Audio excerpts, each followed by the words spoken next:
Good morning நண்பர்களே. நான் திருச்சி மாவட்டம் தொட்டியம் தாலுகா ஏலூர்பட்டி கிராமம் உடாலமுதூர்லேருந்து பேசுகிறேங்க. இங்கே பாருங்கள், இது கடலை செடி. இது அடி உரம் நாங்கள் எதுவுமே பயன்படுத்தலை, குப்பை போட்டிருந்தோம். பட்டு நெக்ஸ்ட்டு வளரும் பருவத்துக்கு அக்ரி கோல்டு 82 ஹியூமிக் கிரானியூல்ஸ் கலந்து போட்டோம். அடுத்து ஒரு 60வது நாள் நாங்கள் அக்ரி நானோடெக்கு அக்ரி ஹியூமிக் கிரானியூல்ஸு 82 3 மிக்ஸ் பண்ணி போட்டிருந்தோம்.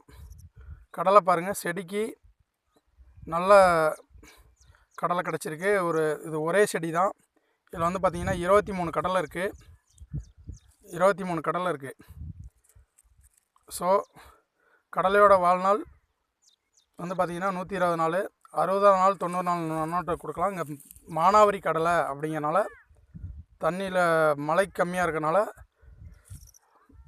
கடலை இப்போ ஒரு 80வது நாளே பிடுங்க ஆரம்பிச்சிட்டோம். இது அதுக்கே இந்த அளவுக்கு ஈல்டு இருக்குது. ஸோ எல்லாருமே வெஸ்டீஜ் அக்ரி உரத்தை பயன்படுத்துவோம். நல்ல மகசூல் எடுக்கலாம் நண்பர்களே. வாழ்க வளமுடன், வாழ்க வளமுடன்.